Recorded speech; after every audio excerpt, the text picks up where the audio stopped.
Hi, this is Allison Sheridan of the No Silicast podcast, hosted at podfeet.com, a technology geek podcast with an ever so slight Apple bias. Today is Sunday, January 18th, 2026, and this is show number 1080. Now, Steve thinks it's the 1080p show. All I could think of was a video game he used to play with Ricky Winterboard. It was 1080. It was something about, was it 1080?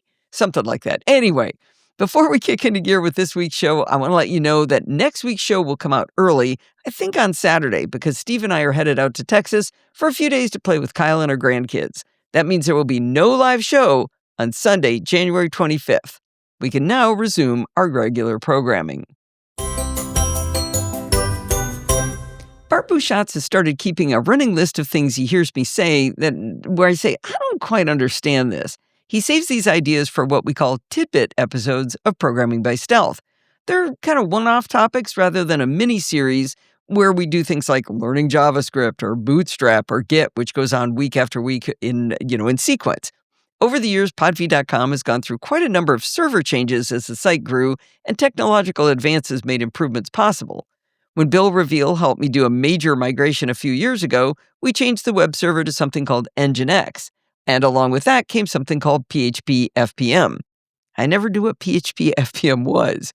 Later, Teg Bushman helped me do yet another major migration, moving from the deprecated Linux operating system CentOS to Rocky Linux. Sometime after that, the site was getting hammered by some external miscreants, and one of the symptoms we could measure was PHP-FPM processes hitting 100%. Again, there's that PHP-FPM thing I didn't understand.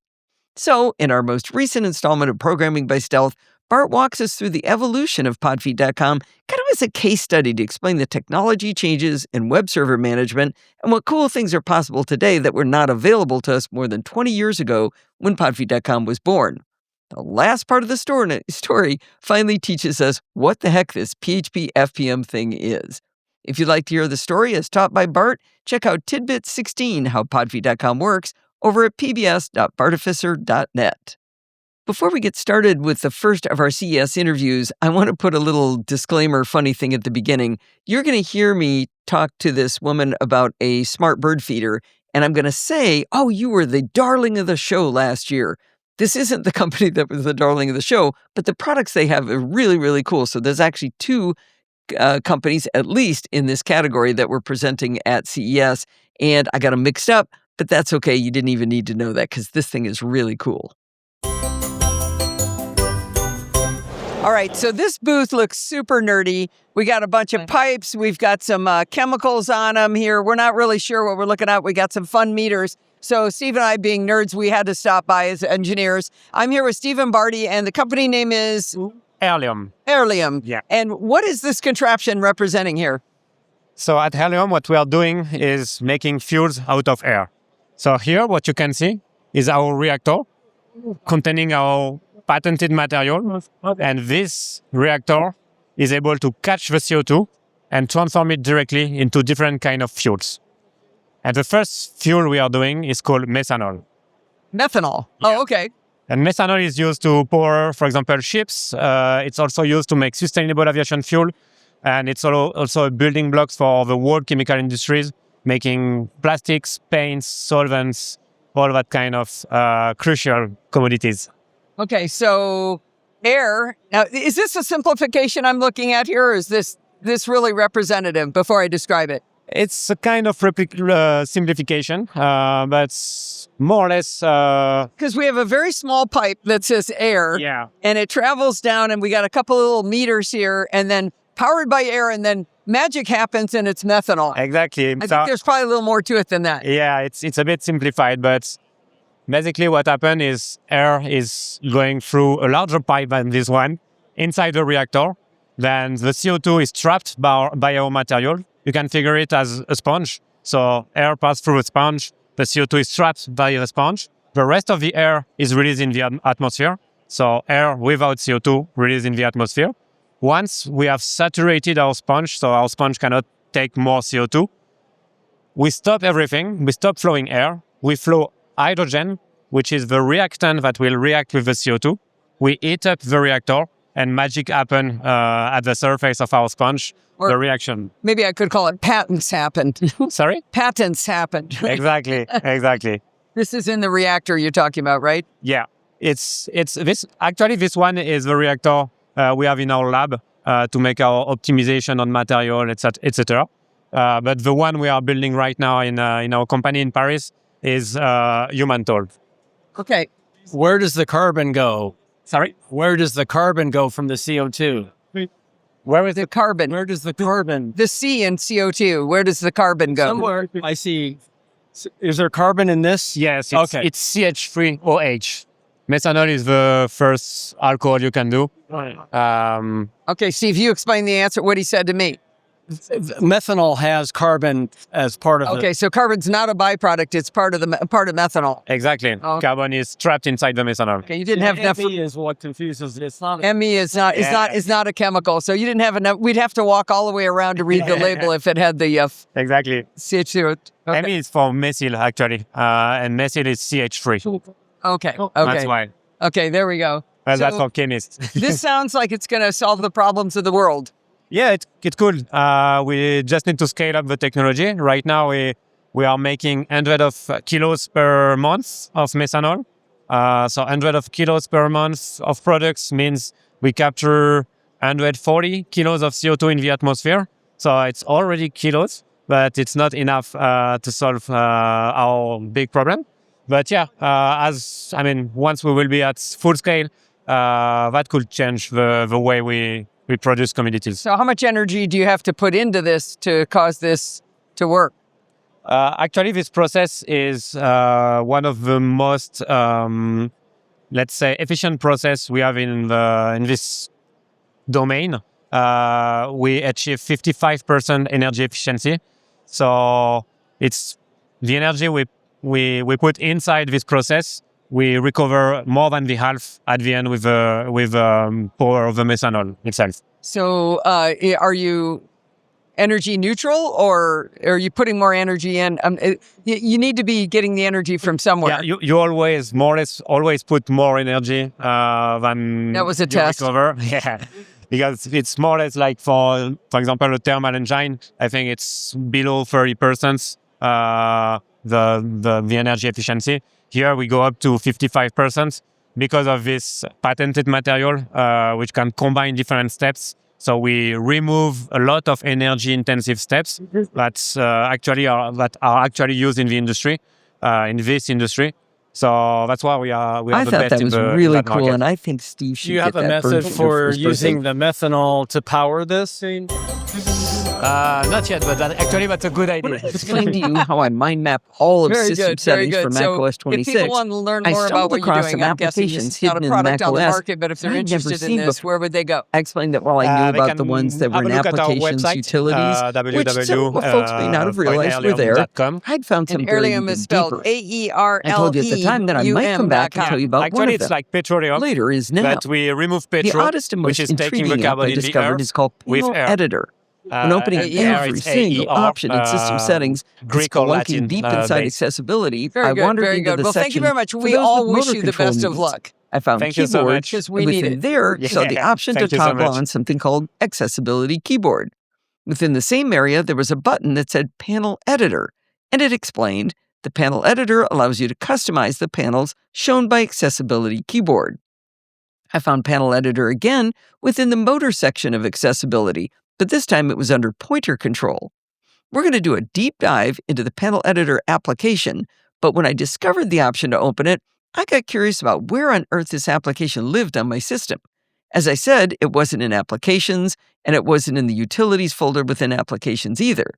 I used the delightful app Find Any File from apps.temple.org to figure out where Apple had buried this app. Turns out it's buried in, get ready, the system-level library input methods assistive-control.app/content/resources. Obviously, I can't believe you guys didn't notice it was there. Anyway, so now that we know where it is, I want to talk about my path of discovery. My standard method of telling you about tools is to start with a problem to be solved. This time, though, I thought it'd be more fun to go through that discovery process. I had no clue what Panel Editor was when I started. I just started poking buttons, So I'm going to walk you down the same button-poking path to see what we can learn. When Panel Editor first opens, it has 3 panes. The left pane is completely blank.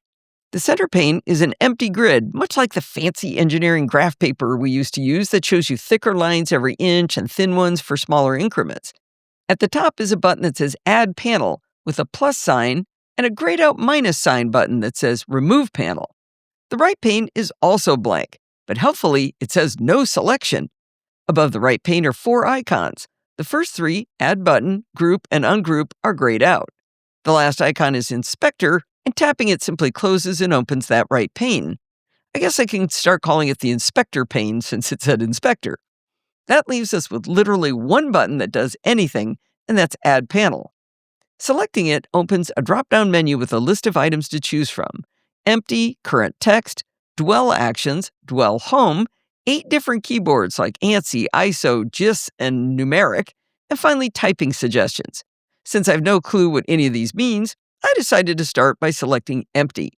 I was rewarded by the word Empty in the left section written in blue, which I think indicates that it's selected. Once we have an empty panel, the Add button above the Inspector is now available to us. Let's push it and see what happens. This puts a dark gray rectangular button in the middle of the grid called Untitled. In the Inspector, we now have lots of things we can do with our button. We can name it, change the font and font color, and change whether the title is centered in the button or above or below it. We can make the button an image, either by adding our own image or selecting from a list of images representing functions like double-click, drag and drop, or keyboard. We can also change the color of the button. But what can this button do? Under Action in the Inspector, there's a drop-down where you can choose from None, Go Back, Open Panel, Show Hide Toolbar, Dwell, AppleScript, Enter Text, Press Keys, Open App, Run Shortcut, Open Panel Editor, System Event, Typing Suggestions, and Current Text. Well, let's have it enter some text.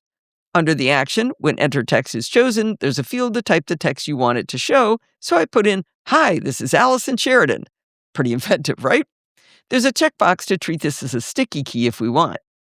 I skipped over Spoken Phrase. Above that section about entering text, it said Spoken Phrase. Now, I presume this means I could talk to my Mac to invoke this, but it was grayed out, as is the section below that lets you choose a sound to play. I went down a big rabbit hole trying to figure out what these are for and how to enable them. I do know that Spoken Phrase requires you to enable voice control, but I never got it to work. We're going to leave those 2 options as an exercise for the student. Okay, I renamed the panel from Empty to My First Panel. I named the button Introduction, made it red with white medium-sized text, gave it the drag and drop image, and told it to enter the text introducing myself. Okay, great. Now, how do I use this button? What we've been doing is creating buttons that you can access through something called the Accessibility Keyboard. This is an on-screen keyboard that goes by another name in macOS that you may have played with before, Keyboard Viewer. Oddly, you can't open the keyboard by either name directly from Panel Editor. To get quick access to Keyboard Viewer, we're going to put an icon in the menu bar. First, open System Settings, Keyboard, and then under Text Input, you'll see Input Sources with an Edit button. This brings up a panel of options, one of which is Show Input Menu in Menu Bar. When you toggle that on, you'll see a wee tiny icon in your menu with 3 lines, a command symbol, and 3 dots in the upper left. When selected, this Input menu has an option to show emoji and symbols, so the menu bar icon is useful for that, and you'll see Show Keyboard Viewer, also known as Accessibility Keyboard. If you require the Accessibility Keyboard to be on all the time, it can be toggled on by going to System Settings, Accessibility, Keyboard, Accessibility Keyboard, and toggling it on. Now, let's say you don't have any accessibility issues. Keyboard Viewer is a super useful tool for figuring out how to add accents to letters and how to type characters not normally on your keyboard. I've had it in my menu bar for as long as I can remember, so this is kind of like a mini tip within a review. Whether you use the easy menu bar method or the tedious System Settings method to get to Keyboard Viewer, you'll be treated to a floating black window representing the Mac's keyboard. I learned to use this tool to figure out how to put an accent aigu over an E like the French spell the name René. I hope it makes Sandy and JF happy when I speak French. If you hold down the Option key on your physical keyboard, every key types something completely different than what's on the key. Keyboard Viewer will show you exactly what character will be typed. For example, with the Option key held down, the character W will now type the capital Greek character sigma. Some of the characters will show an orange box around them, which means they'll only be typed if you type them in conjunction with a regular character. For example, the character E changes to the accentic U I mentioned earlier, but it has an orange box around it, which means you hold down Option, hit the E key once, let go, hit E again, and you get the E with the accentic U. You can put that same accent over other letters, such as O, by typing Option E, O. Now, sadly, this method is kind of a lost art. With modern versions of macOS and iOS, you don't need to use the keyboard viewer to do this. Simply holding down the E key extra long, and you'll see all of the options to accent the character, including my beloved accentic U. You kids today don't even have to work to get a circumflex or an umlaut when you need it. However, if you want to talk about money with Bart, you might need to use the keyboard viewer. It reveals that if you hold down Option Shift 2, it will type the symbol for euro. Okay, that's enough about keyboard viewer and why you might want it at your fingertips. But what does that have to do with accessibility in this panel editor we've been playing with? In the upper right of the floating black keyboard viewer is a 3-dot menu. Among other options at the top, you'll see Custom Panels, and then a flyout menu reveals any panels you've created over in Panel Editor. In my example, I can see my first panel. When you select the custom panel you created, the entire keyboard viewer collapses and you see just your panel. Now I only created one button, so I simply see the red button with the white drag and drop icon. The panel floats above all other apps, so it's available for me to click at any time to type the text, "Hi, this is Allison Sheridan."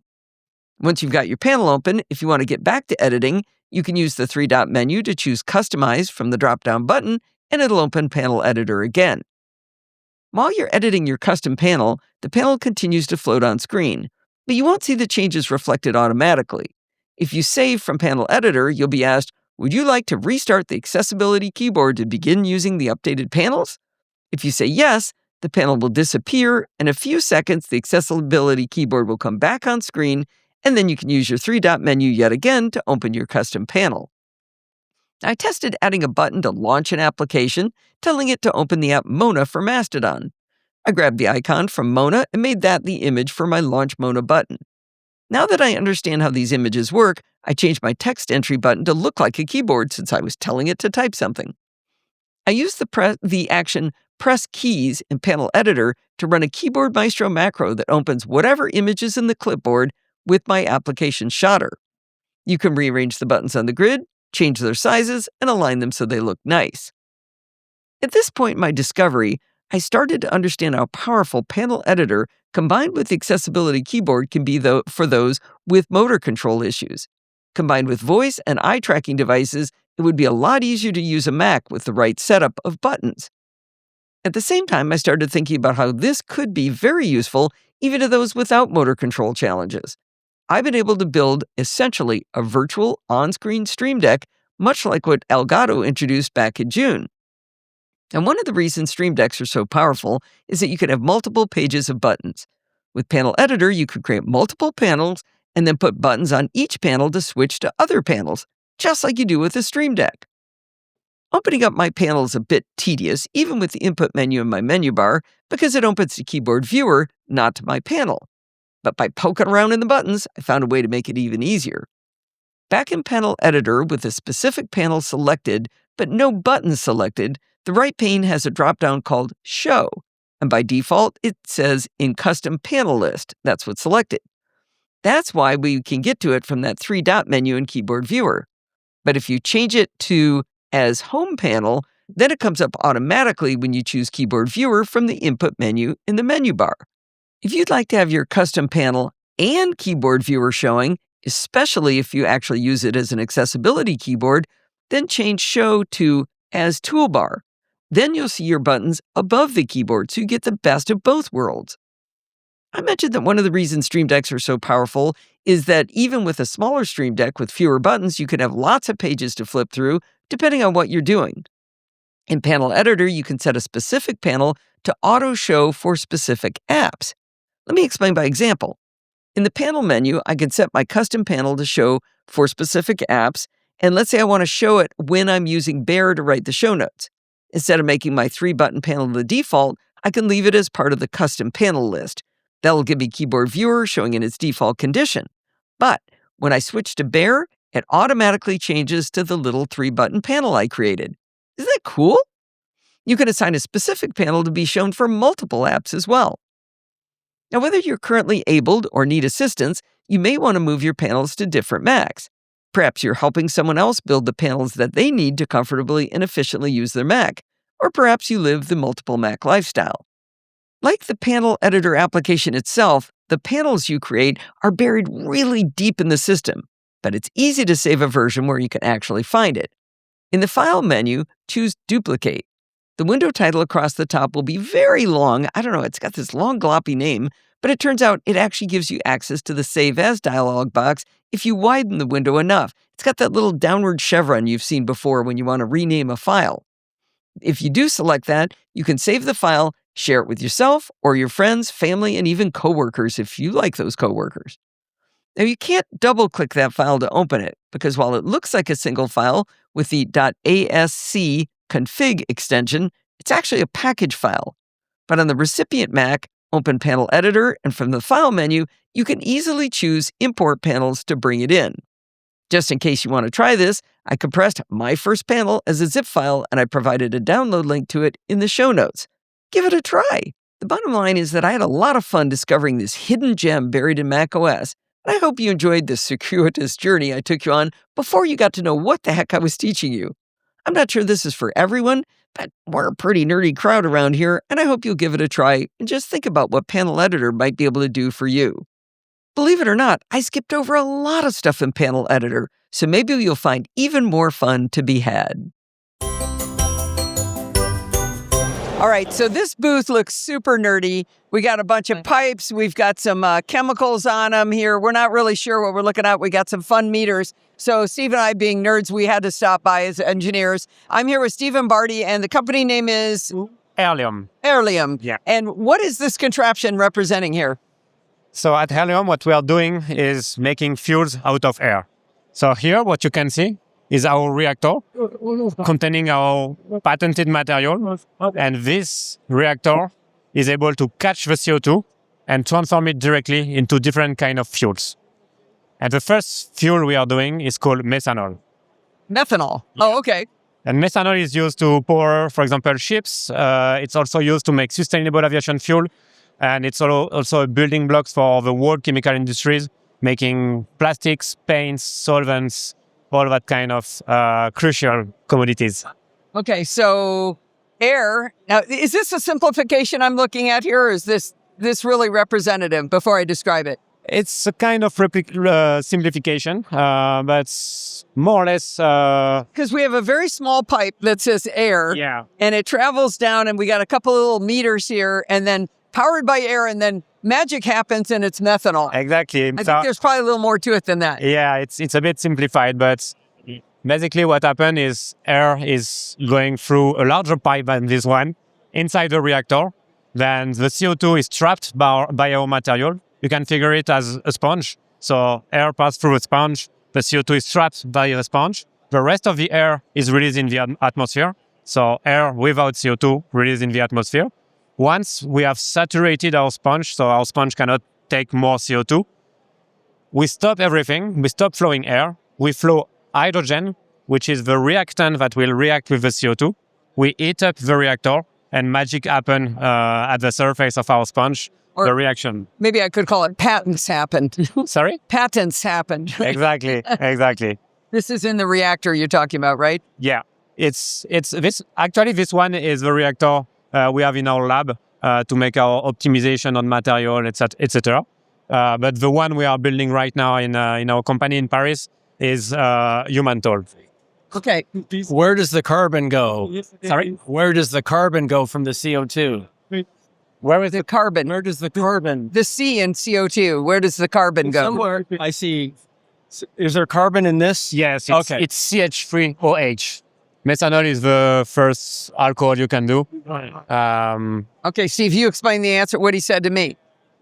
methanol has carbon as part of Okay, so carbon's not a byproduct; it's part of methanol. Exactly. Oh. Carbon is trapped inside the methanol. Okay, you didn't have enough. Me is what confuses. It's not. Me is not a chemical, so you didn't have enough. We'd have to walk all the way around to read the label if it had the Exactly. CH2. Okay. Me is for methyl, actually. And methyl is CH3. Okay. That's why. Okay, there we go. Well, So that's for chemists. this sounds like it's going to solve the problems of the world. Yeah, it could. We just need to scale up the technology. Right now, we are making 100 of kilos per month of methanol. So 100 of kilos per month of products means we capture 140 kilos of CO2 in the atmosphere. So it's already kilos, but it's not enough to solve our big problem. But yeah, once we will be at full scale, that could change the way we produce commodities. So how much energy do you have to put into this to cause this to work? Actually, this process is one of the most, let's say, efficient process we have in this domain. We achieve 55% energy efficiency. So it's the energy we put inside this process. We recover more than the half at the end with power of the methanol itself. So are you energy neutral, or are you putting more energy in? You need to be getting the energy from somewhere. Yeah, you always, more or less, always put more energy than that was a test. Recover. Yeah, because it's more or less like for example, a thermal engine. I think it's below 30% the energy efficiency. Here we go up to 55% because of this patented material, which can combine different steps. So we remove a lot of energy-intensive steps that are actually used in the industry, in this industry. So that's why we are the best in that market. Do you have a method for using the methanol to power this? Not yet, but that's a good idea. Very good, very good. So if people want to learn more about what you're doing, I'm guessing this is not a product on the market, but if they're interested in this, where would they go? They can have a look at our website, www.aerleum.com. And Aerleum is spelled AERLEUM.com. Yeah, actually, it's like petroleum, but we remove petrol, which is taking the carbon in the earth, with air. And air, it's AER, Greek or Latin base. Very good, very good. Well, thank you very much. We all wish you the best of luck. Thank you so much. Because we need it. Yeah, thank you so much.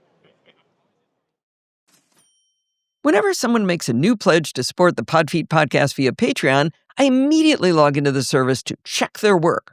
You see, when you pledge to support the No Silicast, you choose a dollar amount or euro or yen, whatever you got, on a per episode basis. Now, the great thing about Patreon is you can also set a limit to how much per month you want to pledge, regardless of how many episodes I make in a month. Now, you get a new No Silicast every week, but some months have more weeks than others, so the amount of money you'd be spending would be uneven.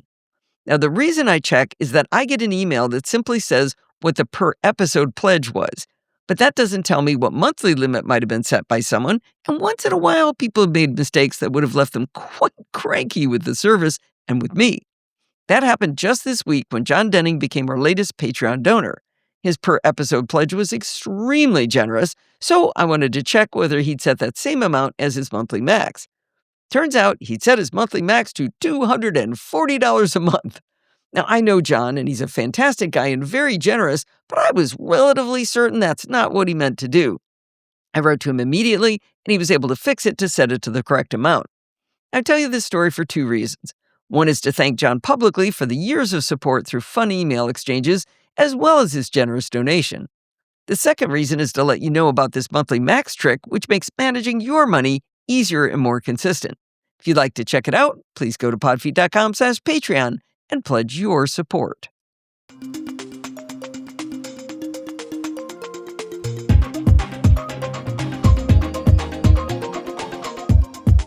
Well, it's that time of the week again. It's time for Security Bits with Bart Buchatz. A refreshing place to go in these days, Bart. I look forward to hearing about hacks and horrible things. Well, it's not all bad news. That's the good thing, Good. right? It's always interesting to know what's going on, and so we can protect ourselves more. If nothing else, it's a distraction. That's true. Although we have 4 weeks worth of distraction to get through, so I've put quite a bit of stuff into the feedback and follow-up where we can just quickly update ourselves on stuff that's been going on. We talked many times over 2025, which is now last year. I'm still going to get that wrong a million times. About North Korea's campaign trying to get their agents into corporations as employees. Amazon put a number on that. They say they blocked 1,800 of them. Holy cow. Yeah. Wow. Okay, Something else I we've wonder how talked many about. got through. None that they know of. Yeah. Okay. We've also talked a few times about various forks that exist of VS Code that are rebranded with a bunch of AI stuff added. So not the actual Copilot from actual Microsoft, but third-party stuff. And the first problem we've known about with them is that they tend not to take the security updates very promptly, and so they tend to be behind on known bugs, which is obviously a disaster. But there's another issue. Because they're unofficial forks, they can't use the official extension store, but they do have like a fake extension store, and the app ships with default recommended extensions. So if you want to get your extension into random people's fake Git or forked VS Code, you just squat on the name of a real recommended plugin in the fake store. Oh, geez. It's just, don't do it.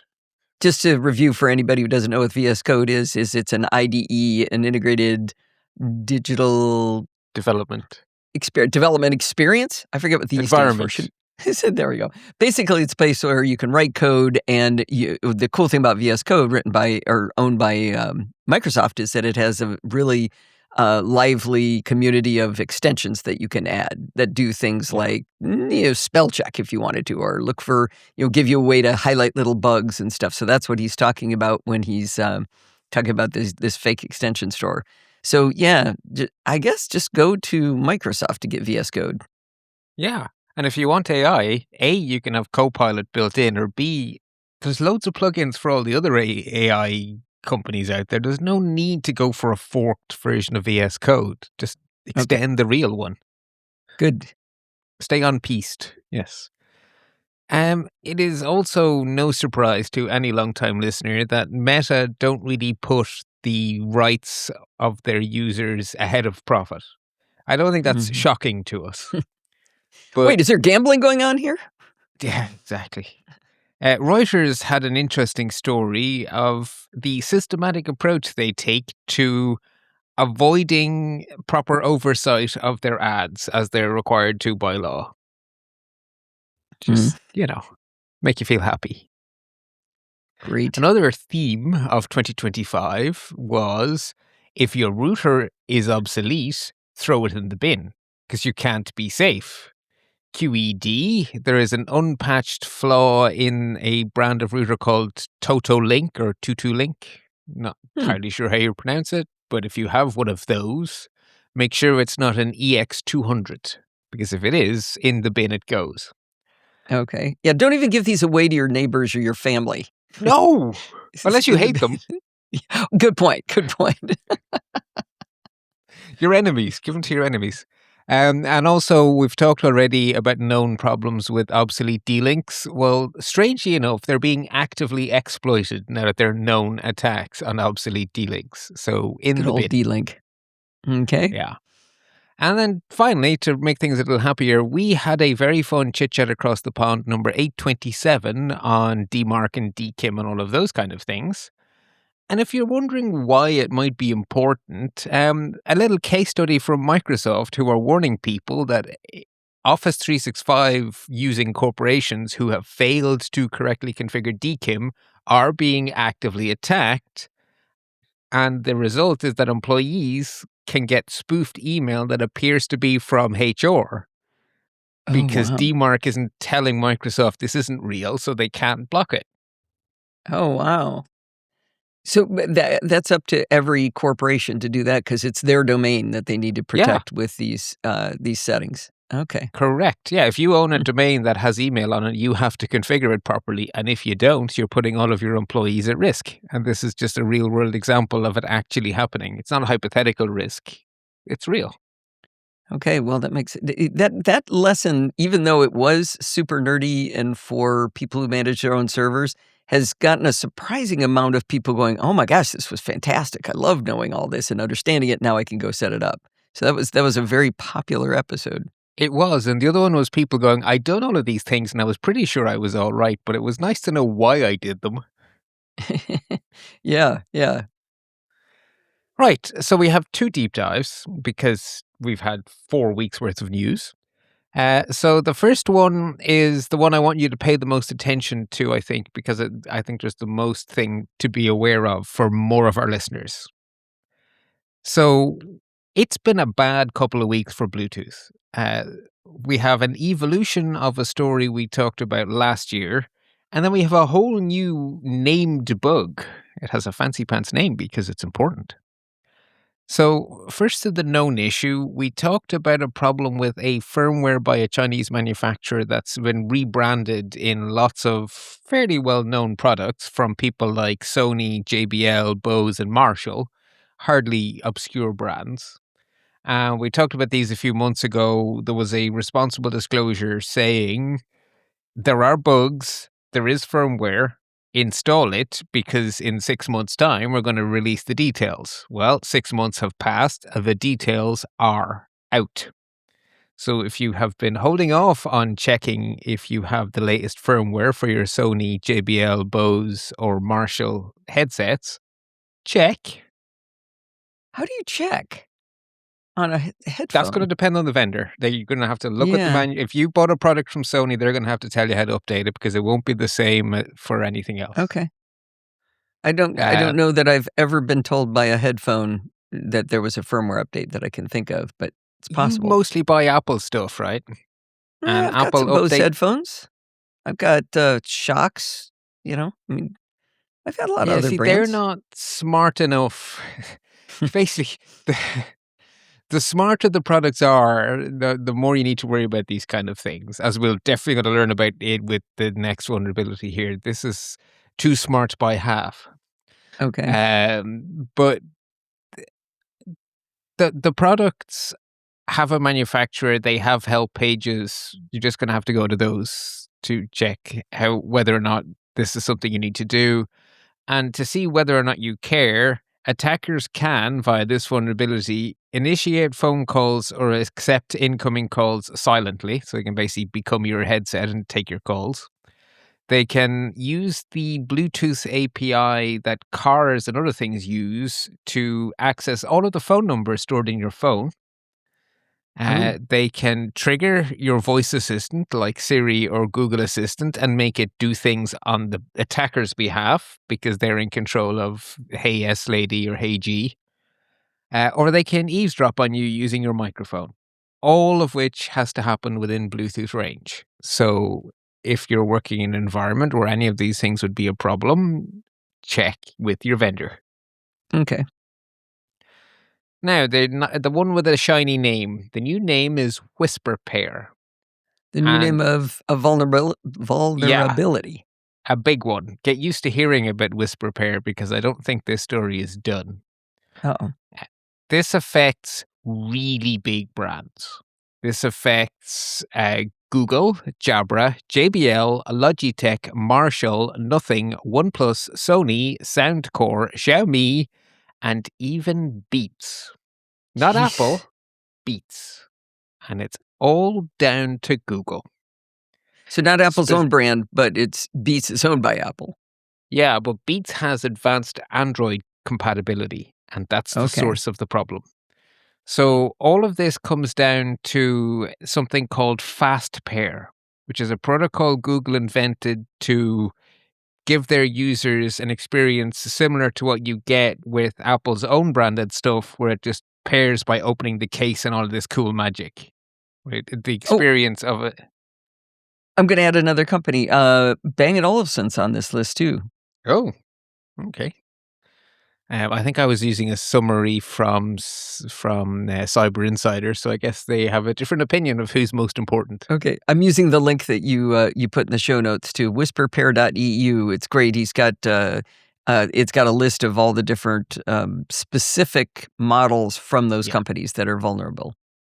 And whether or not they are, some of them are in there. Like I own some Soundcore stuff, and when I put mine in, it said not vulnerable. I was like, yay. Okay, good. So actually, I need to give a little shout out here, a little bit of pride. So this was discovered by the amazing computer scientists in KU Leuven, which is one of the major universities in Belgium. Many of my family went there. There is a Dr. Buchatz, who is courtesy of KU Leuven. So there you go. Great university. And they have a long history of doing really good cybersecurity work. And this is an example. So the problem is down to this fast pair protocol. And the issue is in the firmware on the device. So on the hardware, so on the headset. Which means that even if you're not an Android user, if the device supports Android Quick Pair and it has this very common bug in it, then you're vulnerable. Okay. Even if you're not an Android user. And the really annoying thing is that the Google spec should make this impossible, but Google's validator that they use to certify headphones had a bug. And so all of these vulnerable headphones are certified secure by Google. Oh no. So Google have paid... That's in a way like a worse bug, right? Yeah. So they all have the little sticker that says, this is verified safe by Google, and there's a problem with the verification. It missed something. So Google paid out their maximum bug bounty to KU Leuven, and they have also fixed their validator. So going forward, this won't happen anymore.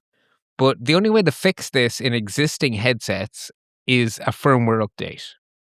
So you're going to need to update the firmware if the WhisperSync or whisperpair.eu website tells you have a problem. Yeah, so I sort of, by me talking to that, I kind of messed up what Bart was going to say is this website tells you what headsets use Google FastPair, and then for each one that's in there, it tells you not vulnerable or vulnerable. It's really well done. It looks like Bootstrap. Bright blue for not vulnerable, bright red for vulnerable. Yeah, it's a very pretty website. I really like it, actually. They have a nice aesthetic. And I think you're right. It looks very bootstrappy to me. Mm-hmm. Before I go into the exact detail of why you might want to worry about this, there's an extra little bonus feature. Fast Pair doesn't only do the Bluetooth pairing, it also gives devices that have Google's equivalent of Find My, which is called Find Hub, a quick pair to onboard the device to tracking. So not only can attackers do Bluetooth evil, they can do Find Hub evil if the headset is also findable on Find Hub, which thankfully is a new feature that isn't that popular.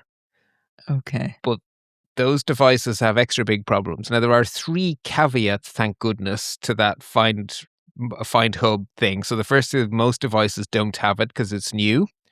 The second is if you have already registered your device to your Google account, the attacker can't register the device. So this is only for people who have a device that is capable but not onboarded. Okay. And thirdly, once the attackers have tracking turned on, you now have a Bluetooth tracker that's following you. So your phone operating system will warn you after 24 to 48 hours. Right. Google and Apple do that, right? Both of them do this, exactly. So both iPhone users and Android users will get this warning. But the KU Leuven people point out that it may not be an effective warning because it will tell you your headphones are traveling with you. Oh, and of course you're going to go, great. Yeah. You're not going to realize that they're being tracked by someone else while they're traveling with you. Yeah. Yeah. So putting it all together, the reason you want to update your firmware is because there are 3 things that could go wrong. And they range from potentially dangerous prank to stalking. So the least bad thing someone could do is secretly pair with your device and force loud music on you by surprise. They actually could harm your hearing if the headphone goes up high and they have a particularly nasty death metal music to shove at you. But that's, on the grand scheme of things, annoying rather than catastrophic. But they could also be more subtle and turn the microphone into a bug, as in an eavesdropping device. Right. And of course, they may be able to track you permanently on FindHub. So the first two problems are within within Bluetooth range only. So that limits the attack straight away. It has to be someone within a few hundred yards of you sending you music of their choice or listening into your microphone. But the FindHub one is nastier because that will stay with you. So they don't have to be within Bluetooth range? No, they have to be in Bluetooth range once to get your Right. device registered to their Apple ID. But then the device is registered to their Apple ID, and if you don't understand the warning, that's just forever. Right. Let me just ask a show notes question, a moment of clarification, please. You said the last one is abuse of the FindHub network for persistent tracking with the caveats above, which I assumed you meant within Bluetooth range, but you clearly don't. So which caveats? The 3 caveats listed above where it says 3 important caveats. Okay. So only some affected devices. Yeah. Okay, but that's true of all 3 of these risks, right? Much less so, right? So FindHub is rare, but Quick Pair is not rare. Gotcha. On modern high-end devices. Ironically, the nicer your headphones, the more likely they are to support Quick Pair. Right? Because it's a high-end feature, right? Yeah. That's really an interesting one. Especially because the certification was wrong. Right. So I'm trying to think, even if Google fixes this, obviously they've probably fixed it already, but if there's stuff in boxes in stores or in the supply chain already, it's still, you can still buy things that will have this vulnerability. Yeah, for some time, right? You're right, until that supply chain empties out. Yeah. That is going to be true. I buried the lead when I said other kinds of manufacturers whose headphones I have. I wear Beats Fit Pro headphones. So I do use, but they're not Beats Solo Buds, and that's the one on the list. Oh, good. So your headphones don't have as good of Android compatibility. Oh, no. Whatever will you do?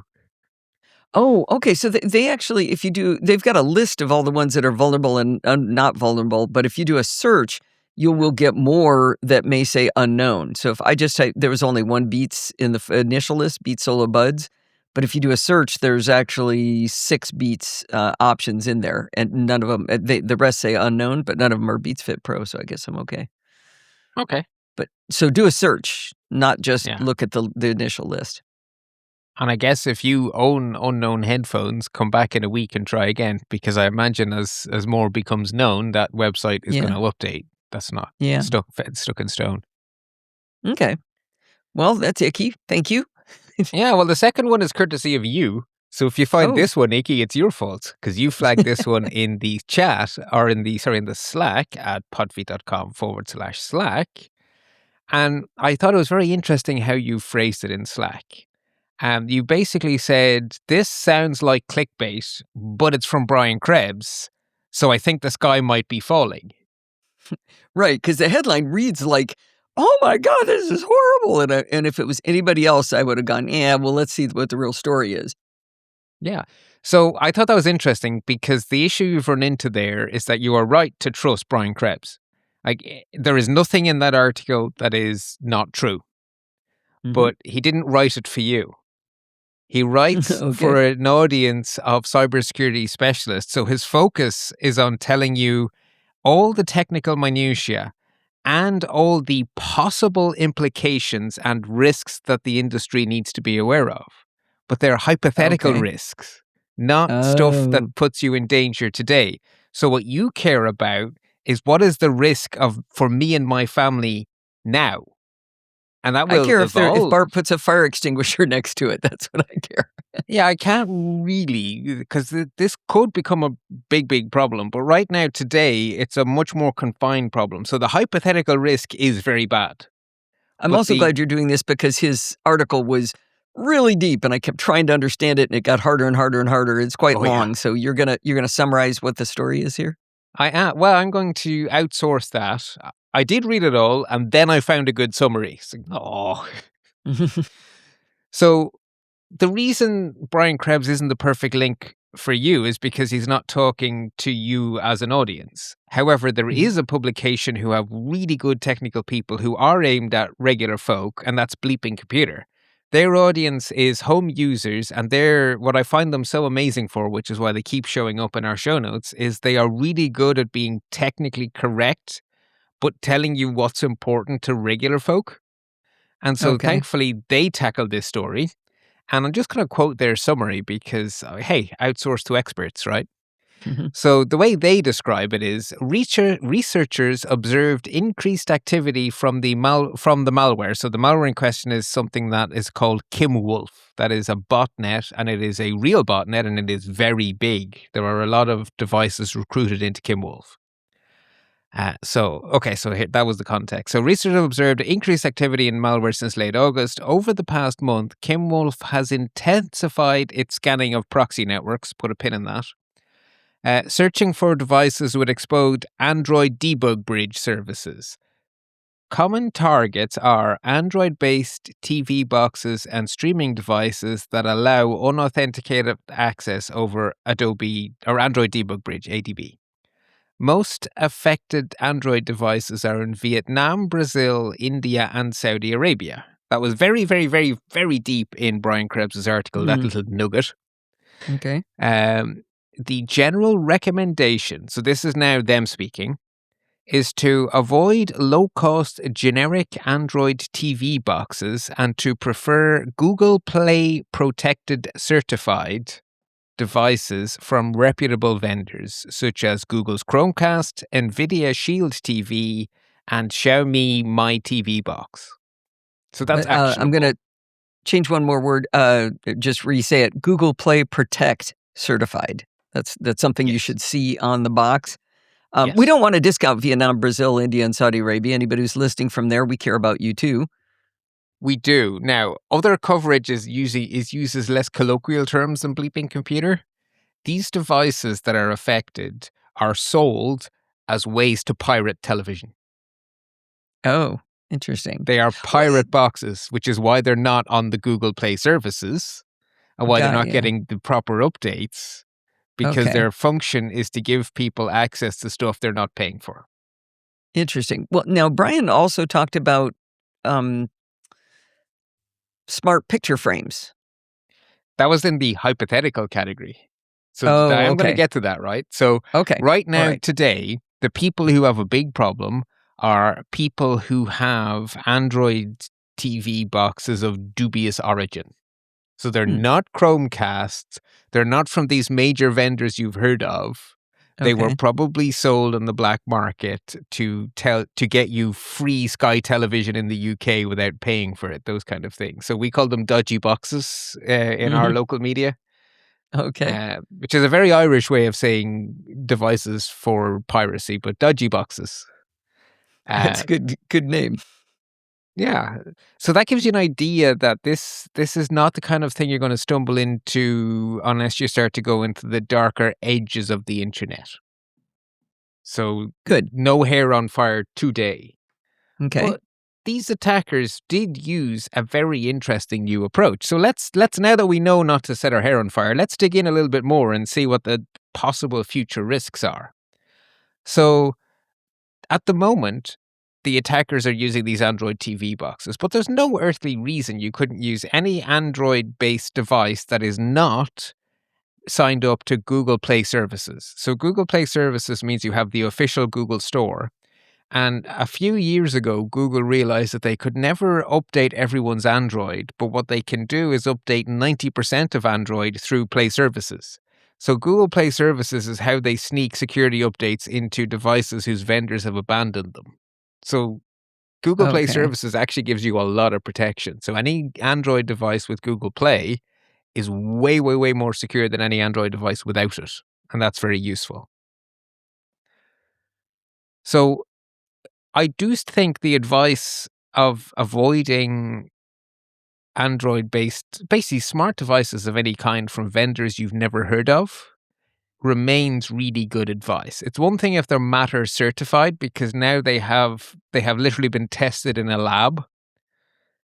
And so you can stand over what they do. But if you have a smart device that isn't Matter certified or on Google Play services, I really wouldn't put it on my network, or at least separate it using the Y-shaped router configuration we talked about many times over the last couple of years, but isolate it from important stuff. Because it's kind of the Wild West. So that's definitely a takeaway. The other interesting thing here is that these attackers made very clever use of a previously unknown potential security vulnerability with something known as a residential proxy service, which is something that exists at the very edges of legality. These companies are registered and they claim to be legitimate businesses, and a bit like they're sort of that greyware sort of a thing. So what they sell is the ability to use random people's devices all around the world as a proxy. So instead of appearing to come out of a data center owned by a real vendor like NordVPN or someone, you could show up coming out of some random person's picture frame halfway around the world. The only reason you want this is for cybercrime, right? That is who their customers are for these services. They won't tell you that. Okay. They're not officially advertised as cybercrime here, but the reality is these are criminal products used by criminals. Because if you want to do a DDoS attack, if you're coming from a data center, you're easy to block. You're not a random person legitimately browsing the web. You're some sort of weird thing coming from a data center. You're some sort of an automation. So that's why they want to be coming out of random people's picture frames anywhere in the world. So a proxy is just, I'm going to somehow fake a different IP address or I'm going to route traffic through a different IP address? Bing, bing, bing. Yeah. Okay. So these companies sell residential proxies. So they're selling you the ability to send your traffic through random people's home networks. How do they get the ability to do that? Yeah. There are legal and illegal means that they are doing that. The legal means is there are apps, usually not from legitimate app stores, using their API to monetize themselves. So these are usually apps offering some sort of piracy for a very low fee. And the only way the people writing these piracy apps get paid is not from you, who are a pirate and don't want to pay anyone for anything, but by also enrolling you in a residential proxy. So you've gotten a free app to give you free television you should be paying for, or free pornography that should cost money, or accessing gambling services illegal in your state, or ... So they're selling you an app that does this, but it also requires a piece of hardware. No. So they're giving you this app for free because you're the kind of person who doesn't want to pay anything. And the way they are monetizing doing that, because they're not charities, they're cyber criminals, is that they are using these proxy services as their revenue source. So they're selling you. You get a free app from the baddies, and the baddies enroll your device in these proxy networks.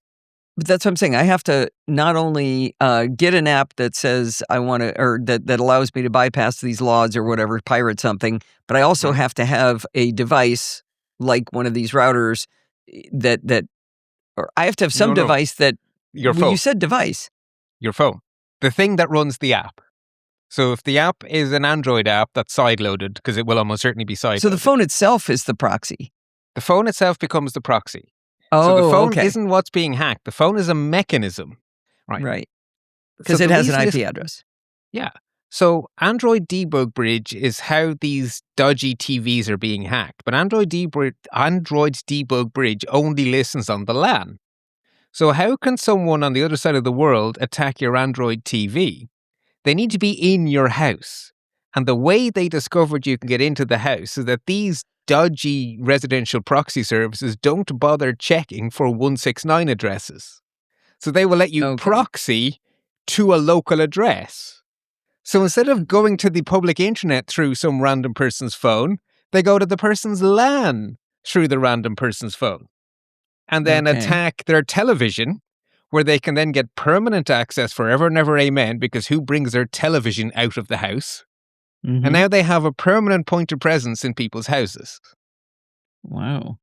And that's how they're growing the botnet. And all of that is in Brian Krebs's essay, which is why it's a bloody essay. But he made it sound like this was a massive network. I mean, are there massive numbers of people wanting these? Yeah, especially in services not willing countries to pay where for the 'em? government don't want you doing anything fun, like Saudi Arabia. Everything in Saudi Arabia is black Okay. market. Okay. I'd like a beer, black market for you. Okay. I'd like a driver's license. Oh, wait, no, you can't have one. You can now. That's one of the few things you can do. I'd like to watch That's true. football and I'm female. Oh, no, you don't, right? It's... These No. I think, countries- well, you can go to concerts now, but you still have to sit in the girls section. That's true as well, actually. Yeah, I've picked two Yeah. things they have liberalized. There is a lot that you cannot legally do in Saudi Arabia. These countries are full of piracy of all kinds, because that's how you live a modern life in a country like Saudi Arabia. And if you're wealthy, the police turn a blind eye. That's how it works, because you do a little bit of a payoff to your local police person. I know this because one of the companies my dad used to work for had a facility in Saudi Arabia, and I spoke to colleagues who were assigned there for a few years, and the stories they tell of life in Saudi Arabia are shocking. The stories their wives tell of what it's like to live in Saudi Arabia are also shocking, but that's a whole other story. Yeah. Ugh, okay. Well, so that's bottom pretty line. interesting. So I'm not as worried. No, because if you stay today, if you stay in the app stores and if you only buy smart TVs from reputable brands, you're fine. If that changes, Okay. I will let you know. Okay. Well, and I mean, I always hate the reputable brand or not cheap, or basically if you're getting something for nothing. If it's too good to be true and it's not an actual charity, there's a way you're being monetized. If you don't understand what it is, auga, auga, auga. Okay. Follow the money. Well, the one TV I really liked was that one that said, "Yeah, we're going to give it to you for free." You know why? Was that the one that they were literally just like said right that up we're front. spying on you? Yeah. It's like, we're going to spy on you. Okay, free TV. Gonna spy kind on of you. admire That was them. at least honest, right? Yeah, that's exactly it. I remember actually saying to you that I really admire their honesty, because lots of other companies are doing it dishonestly. So, yay. Right, okay. With all of that deep diving done, let's finish up with our more usual segments. A few action alerts, just two. That's good. Apple had patched everything when last we spoke. They have now backported some of those patches to technically obsolete devices because they're important enough fixes. So the iPhone XS and the iPhone XR have security updates, along with the old Apple TV HD. Wow. How far back is the XS? That's a long way. Because the OR came first. Actually, no, the OR is even older, right? It was the OR and then the S. Actually, Steve Madden is going to be very excited about that. He has submitted a review for us that's very, very cool, and he's using an XS. So I know that's way the heck back. Excellent. And we have had our first patch Tuesday of 2026. Microsoft fixed 30 days and 114 flaws in total. Patchy, patch. So that's not the worst, not the best. Just a thing. December, I think, was less than 100 and no 0 days. That was kind of like, ooh. But January's back to business as usual. Yeah. Worthy warnings then. First off, an interesting one from the Mac Observer. Apparently, if you spend time on social media in places I don't, there's a thing where they try to tell you to say 112 to Siri, which apparently will do something hilarious according to the meme. It doesn't. it makes you Oh. break the law. What you are doing is dialing the international emergency number without an emergency. That's the Oh my equivalent of gosh. dialing 911 when there's no emergency. Oh my And this isn't a gosh. bug. This is something that phone manufacturers have to do. You have to support 112. It's part of the GSM standard. And the idea is that when you travel with a mobile phone to other countries, 112 always redirects to the right number. So in the US, it redirects to 911. In the UK and Ireland, to 999. Oh, so it's like a conversion, like wherever you are, Yeah. If in it'll get you doubt, through. 112 always works. And those of us in Europe where you have lots and lots of countries, we know about 112 because we travel to places where the number is different in every country. And so we just know you dial 112. I use 112 in Ireland, even though I also know it's 999. But Oh, I still use 112. It's just my habit. Always use 112. interesting. I've never heard of that before.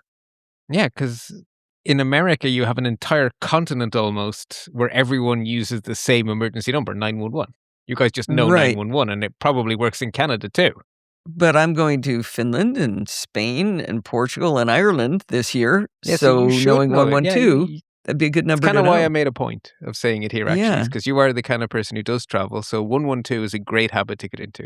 I'm going to put that in my contacts Yeah, because I'll forget what the number is, but I'll remember we had this conversation. yeah, perfect.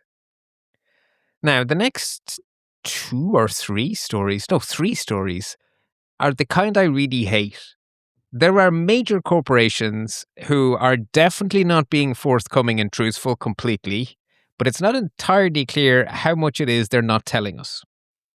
So, something has happened at Instagram.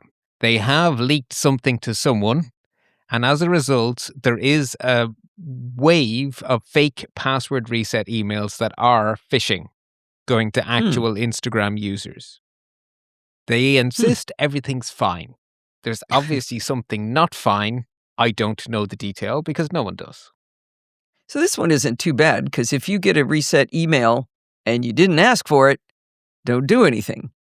But you don't know what else leaked. Oh, well, okay. But if they don't have your password, Which they probably don't, or they wouldn't be sending out the phishing emails. That's fair. right? Okay. Awesome. I don't know what I don't know, so it's very hard to judge how cranky Yeah. I am. Grubhub are also being spectacularly uncommunicative. There is very good evidence they have suffered a major breach. I'm going to link to Bleeping Computer. If you're a Grubhub user, you can have a read of their reporting. It seems But to they me haven't there's something admitted going on anything? here. Yeah, but there's officially everything's fine. I don't think so. And secondly, Wired is caught up in a great big mess. And unfortunately, they're now a Condé Nast company, and Condé Nast have previous. Condé Nast have had breaches and have never been good about it. It looks like it Ooh. happened again. Wow. So, yeah, as I say, links in show notes for whatever we know.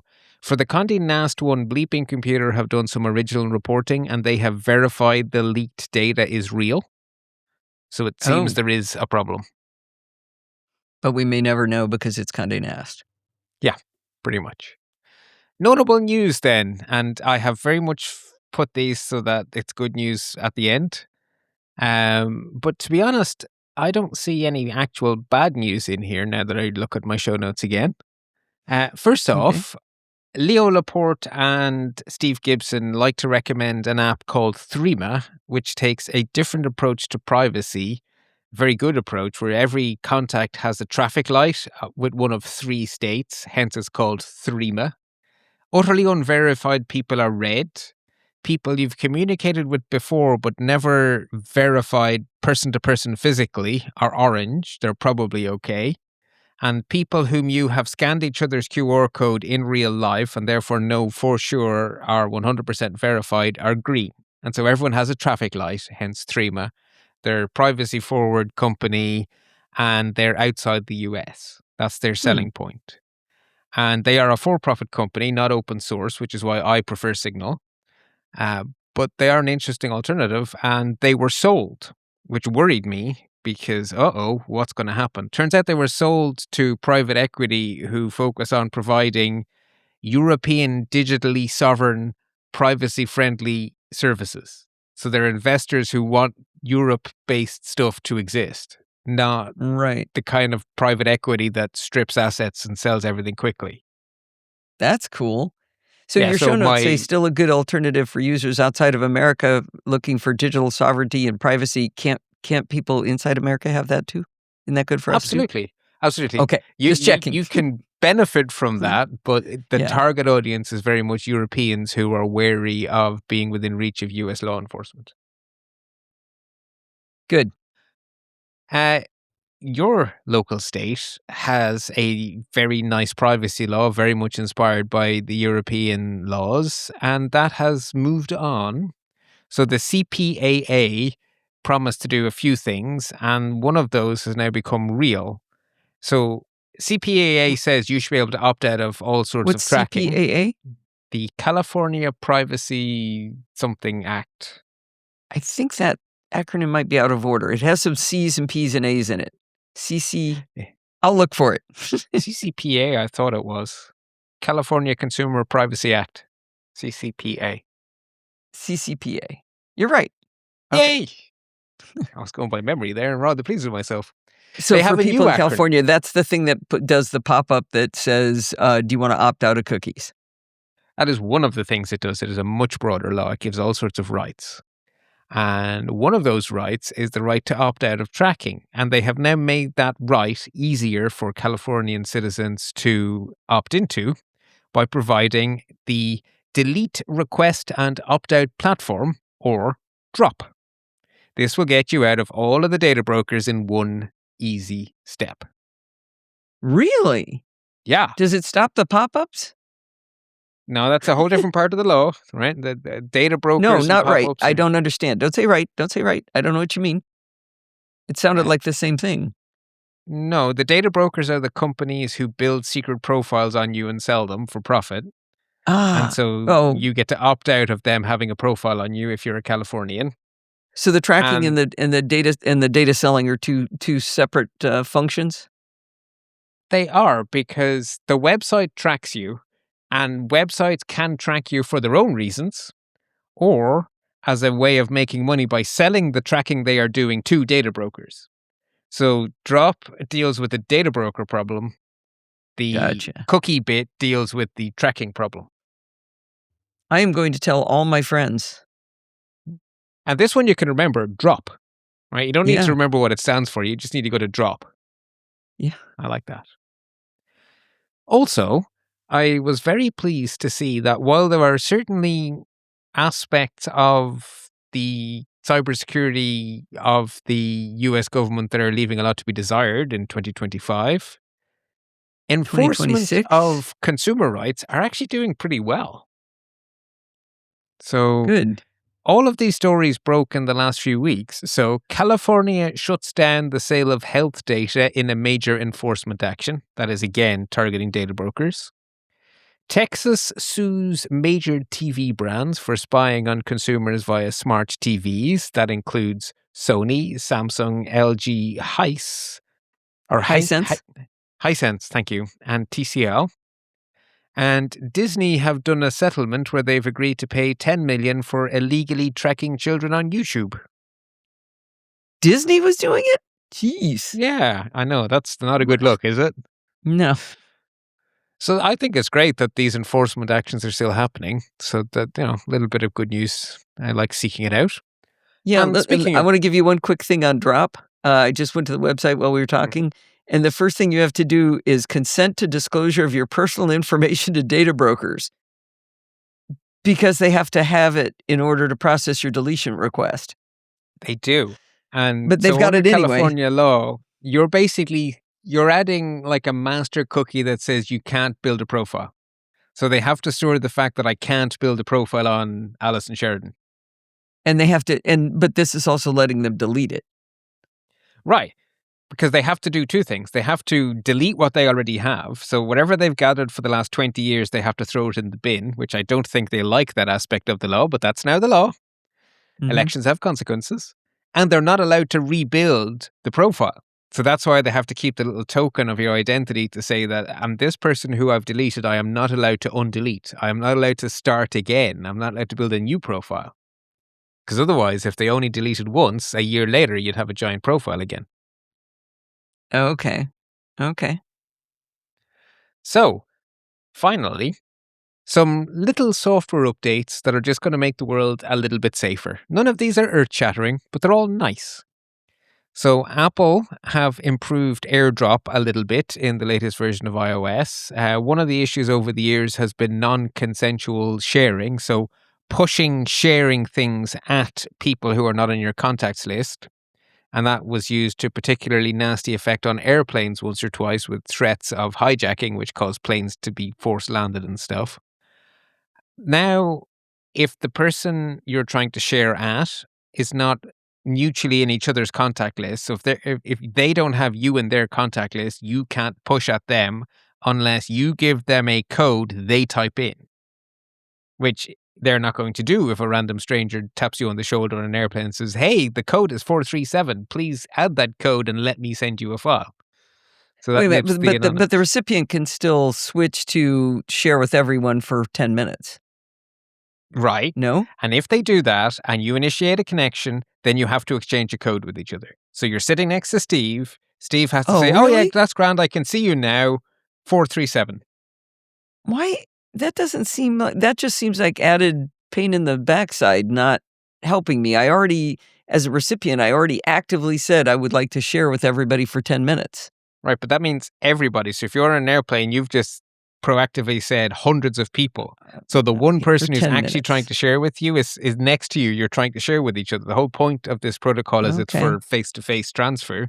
So like when you use an Apple TV remote for the first time and you quickly put in the code, it's a very small friction, but the effect is it stops pushing it. I guess. Just, wow, in that 10-minute window, I'm still in danger. Okay. That's proven to be the case on airplanes, particularly airplanes, subways in some parts of the world, places where lots of human beings are bunched together. It's actually proved to be a genuine problem. And Apple haven't invented this. They've been asked to deal with the problem. Okay. Microsoft are rolling out hardware accelerated BitLocker in Windows 11. So using your graphics card to speed up your disk encryption if your graphics card supports it. That's just cool. It just makes your computer go faster while still being secure. Microsoft are forcing multi-factor authentication on everyone who's administering Office 365. So the big major corporations have had to do this to comply with all the various regulations on credit card security and stuff for years. But small companies that run the corner shop and have 3 employees, there's a lot of their Office 365 is horribly insecure. And basically, the baseline has just been lifted for every smaller organization. You now have to use multi-factor authentication, which should stop a whole bunch of takeovers, data leaks, all that kind of stuff. It just makes everyone safer. And Firefox are doing a pretty big update on your security with 147, which is the latest version that's coming soon.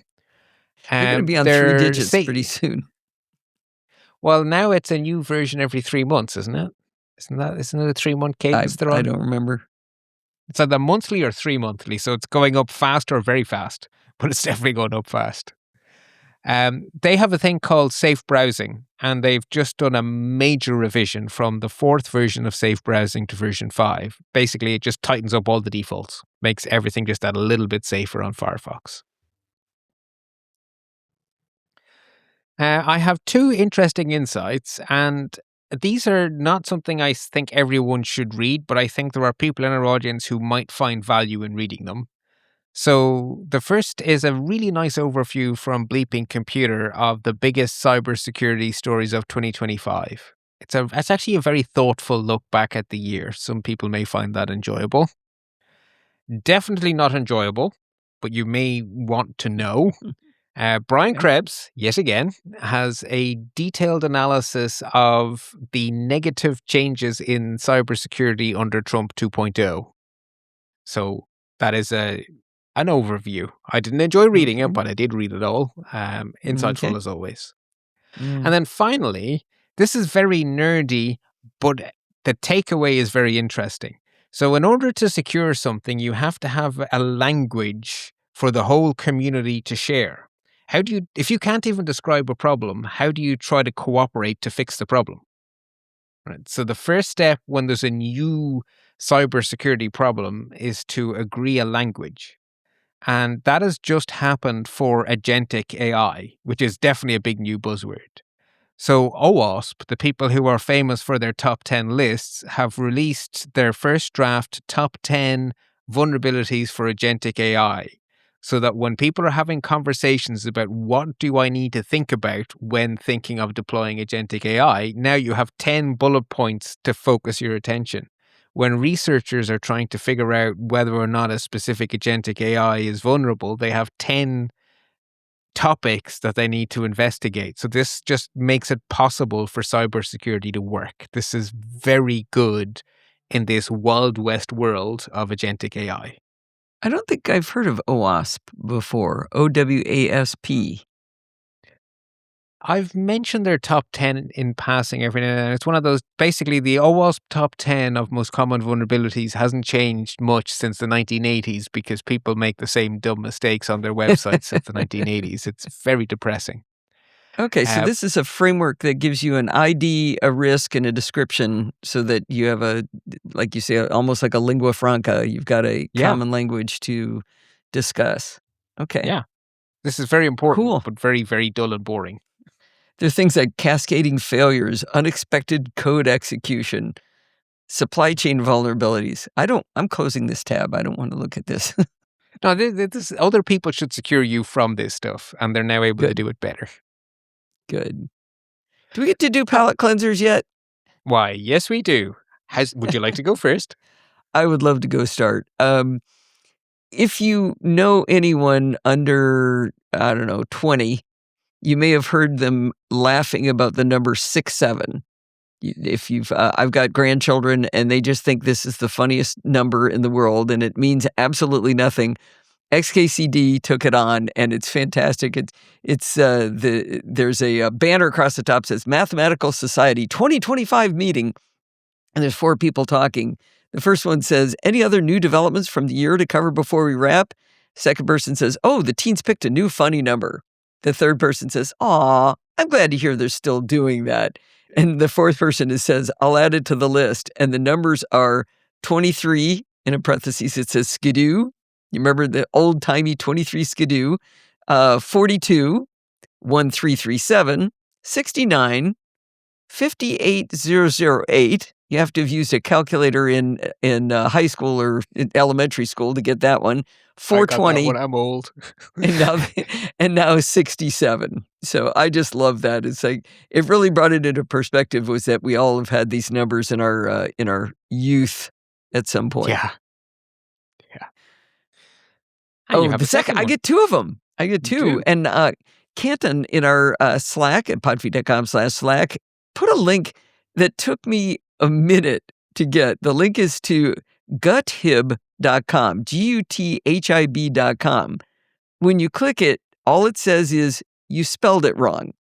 And it's actually a GitHub repo that is showing you that you spelled GitHub wrong, that you spelled it GUTHIB instead of GITHUB. And it took me the longest time to get. I just sat there going, what is this? Anyway, thank you, Canton. It took me 2 days. I saw it go by in the Slack, and I went, oh, look, someone posted a link to the GitHub homepage. Oh, okay. And then you went, oh, this is great. Add it as a palette cleanser. And I went, what? And then I looked again, and I still didn't see it. And I went, that's weird. I'll look at that later. And then I clicked on it. And then it said, this is a typo or something like that. Whatever you just spelled said. it wrong. Yeah, I said it was a GitHub repo. It isn't. I went, oh. And what I love about this. I love people. Right. So there is really good research that humans, when they skim read, they look for the shape of words. So first letter, middle letter, last letter. If those 3 are right, your brain almost always matrixes it to whatever it should be as you speed read. So GTB, they're correct. GTHB in this case, sorry. Yeah, I didn't. That's didn't why see the it at all. brain just goes, yeah, whatever. Yeah, that's GitHub. It's brilliant. So I have 3 palette cleansers in different media. So first, I actually have a video. So I was very, very pleased with myself for spending most of my Christmas building a Lego model of the Enterprise D, the nicest Enterprise of all. And I posted about it on social media with great pride. And I got a reply from one of my colleagues at Maynooth University who makes me look like an amateur nerd. Dave is king of nerds.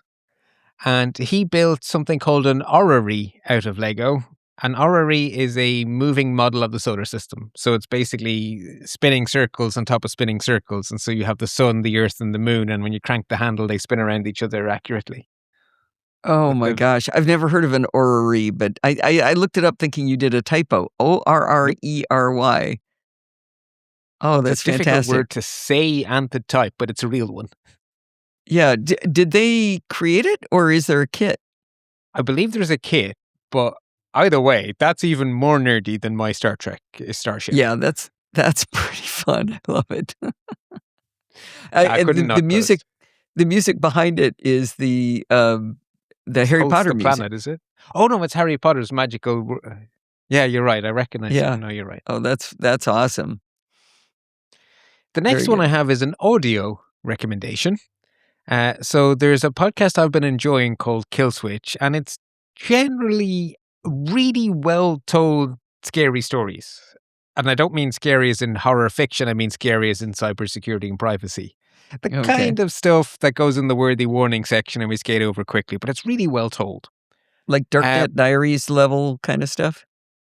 Halfway to Darknet Diaries, sort of like Greynet Diaries or something. Not quite as Darknet Diaries takes that to a whole other level. Okay. They had an episode that is extremely practical. How to protect yourself from online harassment. That's something where if you're active on social media and you say something that a group of people suddenly decide they don't like, can just sneak up on you randomly out of the blue. So actually, this was a really good discussion of how it happens and what to do if it happens to you. And I think the episode is worth a listen. One of those, learn it and hope you never need it. But they link out to a resource that I think you should bookmark. One of those, have it bookmarked in case you need it, pray you never do. The Online Harassment Field Manual from Penn America. So I think that's Penn State, penn.org. Penn, that's not Penn as in penetration test. No, it's a .org, so I think it's Penn State. It'd be penn.edu probably if it was. It's just Penn America. Yeah. Well, basically, this is from the expert they interviewed in the show, and the expert was very expert, and the field guide seemed like a really good thing. So I figured it was worth separately calling out. Yeah, that does sound interesting. Just for example, or for explanation, it is not Penn State or... Yeah, it's some standalone thing called Penn America. Don't know what that is. Okay. There we are. Nothing to do with ballpoint. Okay, cool. The last thing I have is a link to a little article from John Gruber, which is linking to a paywalled article elsewhere. But something me and John Gruber have in common is that good design is just pleasing in a way that good art is. So there is a guy in Ford who many, many years ago had a problem where he would be driving different Ford cars all the time, and half of them had the gas tank on the left and half of them had the gas tank on the right, and he'd never know when he pulled into a gas station whether or not he'd have to do a U-E to get gas. And this made him cranky, and rather than just being cranky, he had a thought. What if the little fuel tank icon on the dashboard had an arrow saying left or right? Every car dashboard, when the low petrol warning or low gas warning for you guys comes on, has an arrow. You may never have noticed the arrow, but it's been there for years. Yeah. It tells you which side the gas cap tank is. Yeah. Jim Moylan, who worked for Ford as an engineer, wrote a little short proposal, because he got cranky about it, and it has become the standard copied by every car manufacturer. This is an example of real-world practical engineering. Everyone else just got cranky. Jim Moylan, the engineer, engineered an elegant solution, and we now take it utterly for granted. I think they need better messaging because I was probably in my mid-50s before either somebody told me about it or I noticed it. I think Steve might have figured it out when we were on travel once and he was in a rental car and he goes, "Oh, let me look for the arrow." And I'm like, "What? How long has that been there?" Apparently it's been there for quite some time. Many, many decades. The actual date is in the article. I think it was 60s or 70s. Wow. And what I'm fascinated by, because I think most people discover it when someone in the family gets a lot of rental cars. So Yeah. because Dad used to travel a lot for work, he'd always be in rental cars, and he would take pleasure in we'd be in Belgium visiting family in a rental car, and he'd make point of looking at the dashboard, left or right? Ah, left. What do you mean left? And he'd go, "Oh, well, look here, kids. Here's your learning opportunity for the day." You No, had I a think note we here need one says for EVs. yeah, Because, it's and it can't be left and right. and it can't be a because gas EVs symbol. It There can't be is the no gas little symbol at all. Yeah, we've got to invent a symbol, maybe a little plug, because some of the Kias have the charge port on the nose of the car in the It's got to be a badge. drawing of the car. It can't Right, be you got to, yeah. because you got to say, is it sticking out the nose or is it coming out of the right elbow? Whatever. They have come up with some really creative and ugly places to put that plug. With the I don't like the nose BMWs, I one. find weird because it's at the front fender. So it's on the side, but next to the front wheel instead of next to the back wheel. And that one just confuses the heck out of me. And the Kias with the thing in the front, so it looks like you're leading them by their Kia logo, is really weird. Yeah. It's probably just what we're used to, though. We expect it to be where the gas tank is, and there's no reason it would have to be. How's about because that's where everyone expects it? Your Tesla, my old Tesla, my new Polestar, they're just where the gas tank was. And they have a little flap and it opens up and you plug in. That probably has to do with how they build the batteries and where they put things, optimizing for the powertrain and all that. I don't know. I think it's because that's where people expect to put stuff into cars. I honestly No, think I it's know, one but of I'm just those- saying the ones that are not putting it there. Yeah, They've absolutely. designed it in some way. We have a frunk, or I have a frunk, so there's no space up there for there to be the charger to be in the front. So, yeah, that's really interesting. The Moylan arrow. That's who we have to thank for that little symbol. Yeah. And I wonder if you are listening to this and you've made it to the end of this very long show. Did you know about the Moylan arrow before Bart mentioned it, or did you just go, "What? How long has that been there?" I'd love to hear from somebody who just learned it today. That would be fun. Podfeet.com/Slack. Let us know because I'm genuinely curious how common this knowledge is. 'Cause I think it's so fun to know. Very good. All right, Bart. Well, this did end up a lot more fun at the end. Good palate cleansing. There we go. I may be out of practice, but I still know what I'm doing. And we may be out of practice, but the universal advice remains the same, whether it's 2026, it'll probably be true in 2027. Until next time, stay patched so you stay secure. Well, that's going to wind us up for this week. Did you know you can email me at allison@podfeet.com like John Dunning does all the time? You can do that anytime you like. If you have a question or a suggestion, how about some dumb questions? We haven't had a dumb question in a long time. Just send those on over. Remember, everything good starts with podfeet.com. You can follow me on Mastodon. Where? podfeet.com/Mastodon. If you want to listen to the podcast on YouTube like the kids do these days, go to podfeet.com/YouTube. If you want to join the conversation, you can join our Slack community at podfeet.com/Slack. And there you can talk to me and all the other lovely No Silicastaways. Like Bart keeps mentioning, it's a great place to talk about security too. You can support the show at podfeet.com/Patreon like John Denning, or with a one-time donation at podfeet.com/donate. And there you can use Apple Pay or any credit card, or you can use PayPal by going to podfeet.com/PayPal. And if you want to join in the fun of the live show, you're going to have to wait until February 1st to head on over to podfeet.com/live on Sunday nights at 5 p.m. Pacific time and join the friendly and enthusiastic No Silicastaways. Thanks for listening and stay subscribed.